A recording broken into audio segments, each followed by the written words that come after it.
to a new Harry's Garage video, and today's car is this, the BMW M635 CSi. This one dates from 1985, and this was a real hero car in the 80s. There's a racing version of this car, was beating everything in touring car championships in the mid-80s. I think that it won a 24-hour series either at Spa or at Nürburgring from 83 to 86. Fantastic graphics, but this was sort of top of the range for BMW, and it inherited the fantastic twin cam 286 horsepower 3.5 litre engine from the BMW M1, basically a race engine. In this version, it actually gained electronic fuel injection and a few more horses than the M1. Wet sump now, but it gave it proper performance. I've dug out this fast lane from early 1988, and I just wanted to point out the price of this car because it was an expensive car in the day. So in 1988, the M3 had been recently introduced. That was 23,550. The M5 with the same engine as this for 34,850. But if you wanted the top model, the M635 CSi, it was 45,780. £10,000 more than the M5, even though it shared the same engine, etc. So this was the top model, and they did such classy ads for it. If you were reading car magazines in the 80s, you stumbled across these sort of full-page spreads with just no writing on them, and it just very, very subtle, almost too subtle, I'd say. It was also the quickest BMW on sale. If I look at this, Fastlane got it to 158 miles an hour, so slightly quicker than they got the M5, 153, being a bit pedantic here, and 6.2 seconds to 60. Manual as well, 5-speed manual in this, limited slip diff, close ratio gearbox. So yeah, a very special car that was almost special order at BMW in the day. Let's go and have a closer look.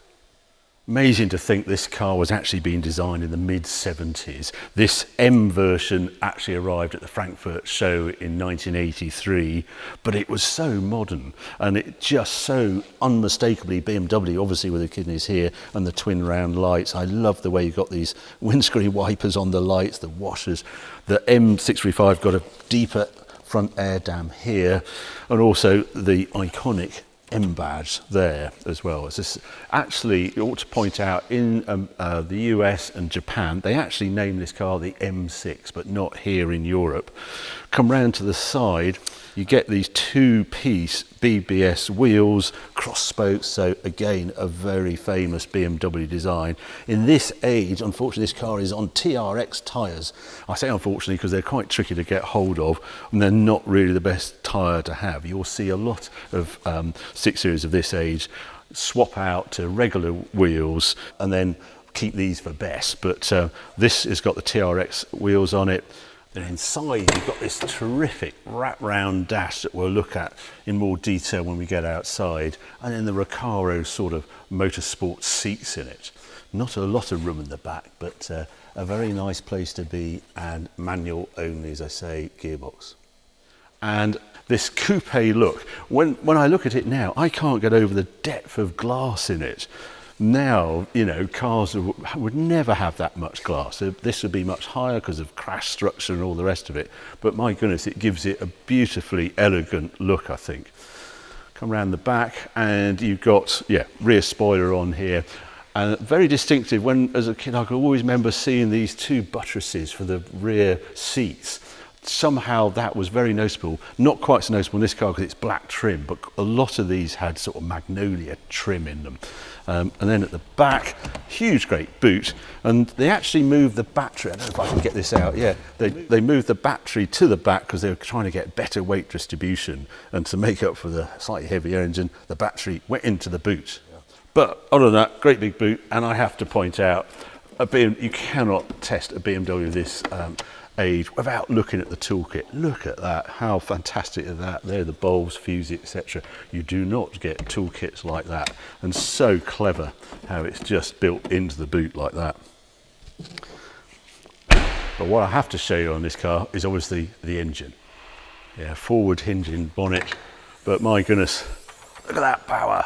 M-Power, there it is in all its glory, black crackle, and just finished off with these chrome-headed nuts on top. A beautiful engine and a motorsport engine. There's no other way to describe it. It was almost unheard of to have separate throttle bodies on each cylinder. That's what you used to get if you put carbs. When you had carburetors and you had a carb for each cylinder, that gave it instant response. But quite really rare. It's the M engines that celebrated this, and this car has it. As I say, 286 horsepower, 250 pound-foot of torque, something like that. Aluminium radiator, but an iconic engine. The M33 engine revs to 7,000 RPM and basically a motorsport engine. But in the M series, the only difference between this and the M1 was it was wet sumped rather than dry sumped as the M1 got. But anyway, let's take it outside, take this car for a drive. Such a distinctive BMW dash of this period. This is the period when they started doing this wraparound dash, and the clarity of it, it's like a lesson of how to do interiors really. And as I say, it was all conceived in the late 70s or mid 70s, I suppose. It now looks a bit bare in here, I suppose, compared to modern cars, but there was a number of features that we've just never seen before. Look at all the electric window switches here. What also gets me is a little bit of sort of metal, so I can see the bolts holding the seats on here. These Recaro seats, I presume, but look at that motorsport wheels, 3-spoke with a flash on it there. Oddly, no flash on the gear knob. They hadn't sort of invented that one. This has been 1985. They haven't done that. And at the back, the individual sort of bucket seats. Also, there's an ashtray if you want to have a smoke in the rear. How mad is that? There is a standard radio, but it's in the boots. Then you've got all this computer thing, and it comes up. Comes up with check, and you think, oh, all it is this check light. If a car had been parked overnight, I would have pressed the check there. But on this, it's just asking you to check that the brake lights are working. That goes out. Service indicator, remember those as well, and then the computer down there. Crisp sort of 6-cylinder sound. This computer, imagine that. Yeah, it's all. I think the battery's been off, so it's in kilometres, unfortunately. Yeah, 25 degrees, so it's cooled down from the crazy highs of earlier in the week. But yeah, nice thing.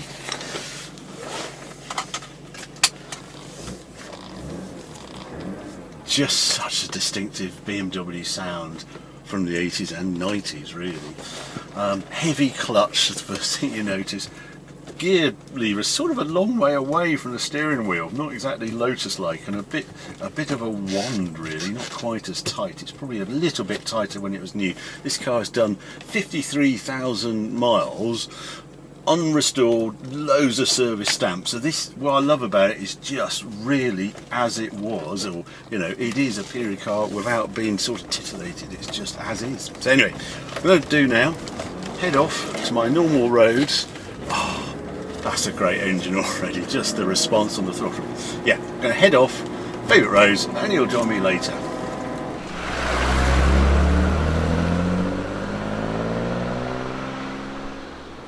First impressions when you get in this car, it's big, very glassy. It's almost like being in a Range Rover. There's so much glass on show in this car.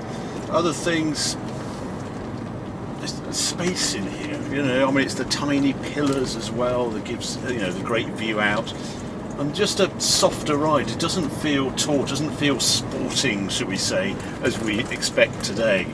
Much softer ride. No talk of Nürburgring times with this car, even though it's the motorsport division, and this actually got uprated springs, slightly lower ride height, Bilstein dampers, etc. It's all about that engine, which I hope now I'm going to be able to show you. So I'm in third, I'm going to change down to second, and off we go. Revs easily to 7,000 RPM. Oh, I hope you can hear that. It's quite a subdued sort of snarl. It's not, as you expect, a big 6-cylinder engine.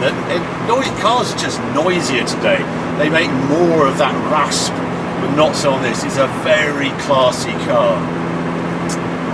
and then into fifth. So then you've got this fifth gear and this relaxed cruising. I'm just over 60 here, 2,000 RPM, so 30 miles an hour in top. And that's what you expect from a car like this, because it's from the land of the Autobahn. So this thing can champ on and be boss of the Autobahn, as I'm sure it was in the 80s, with a top speed, an easy top speed of 150. No speed limiter on this car. This would rev out, and it's, as I say, 158 miles an hour is what Fastlane got out of this car around the Millbrook Road. So possibly 160 true top speed with not going around the bowl. It's just great to revisit after all these years. You forget how old, but that engine. Just the way the engine works is just fantastic. I'm going to try it down this road, be very interested how it gets on down here. Perfect pedals for heel and toe in as well. And turn in, let's have a look around here. Whoa, and off we go. Yeah, I mean, it's really not fighting the road. There's the stiff of suspension, I can't tell from here. Yes, I've got the tall sidewalls as well. Yeah, it's very much on the GT side of things.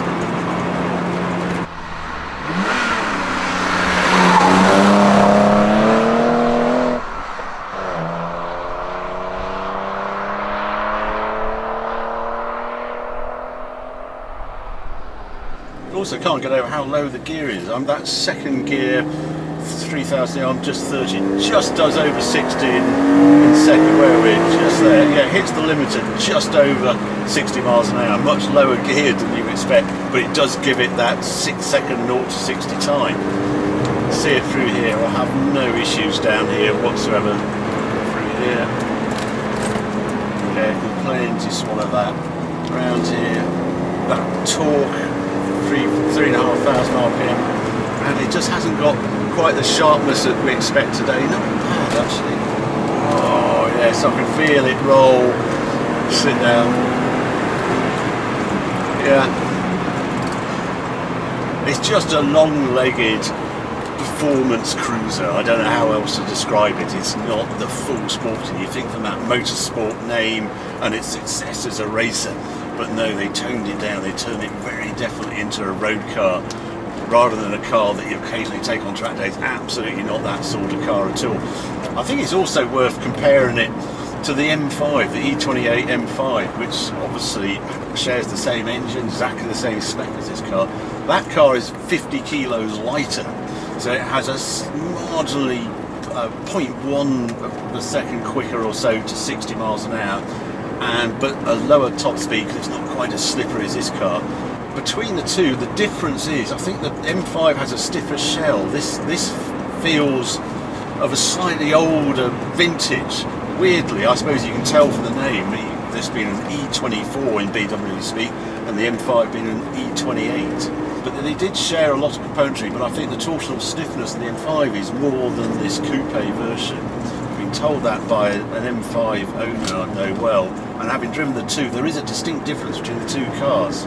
Into here, yeah, I feel the weight, I feel the roll. Trying to get into second, round there, oh dear me. Oh yeah, limited select diff helping, power out of there. Yeah, it doesn't actually feel that comfortable to hustle this car. It wants the big open roads rather than my typical B road test route.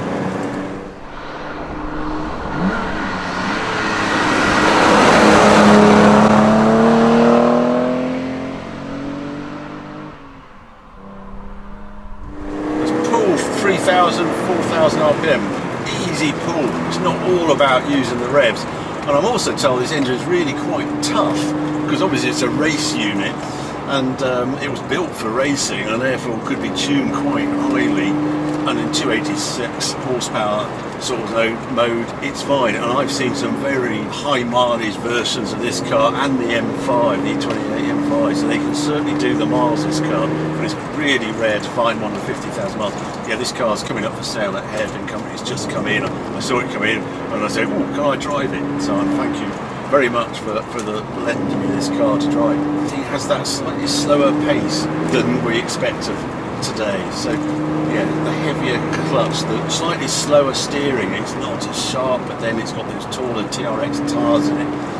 But it's a nice place to be, it feels very mechanical. Brakes are okay actually, I suppose. Not a massive amount of mass to go to, but I love the pedals at heel and toe, perfect. But, the roll, there we go, sits on the other side of the springs and power out. Oh, great sound though, what a great sound it makes.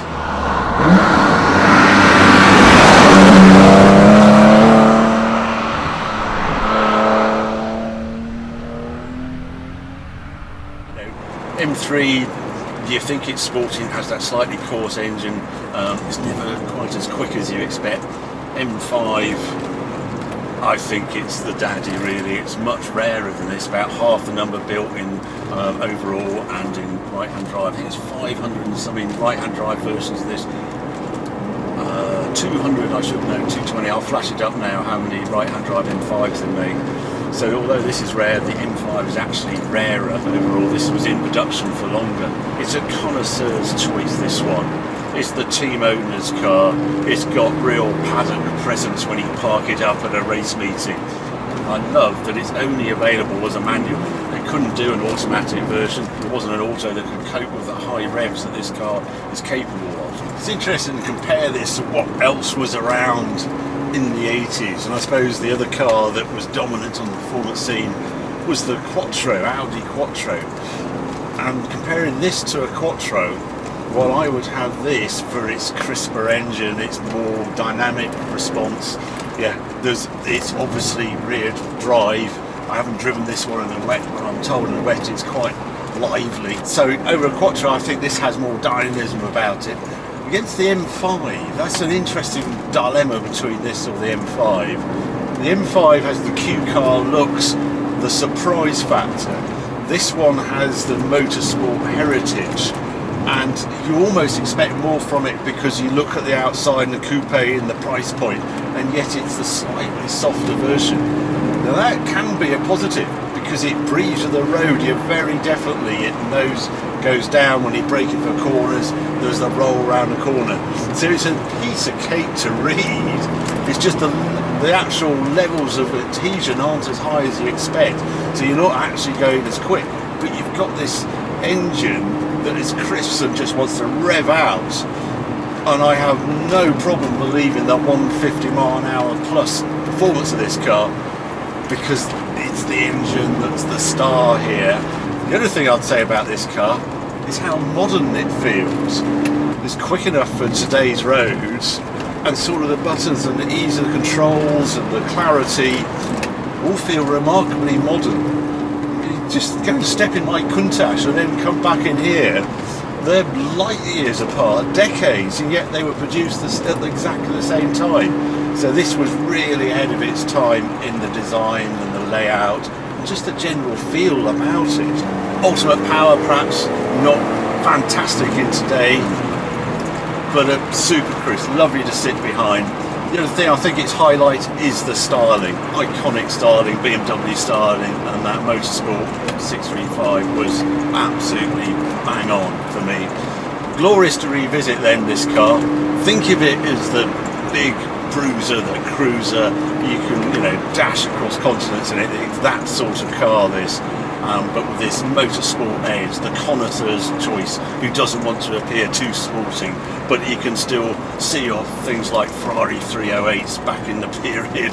That's what this car's all about. So, hope you enjoyed this video. If you have, keep watching, keep subscribing, more videos coming on very soon.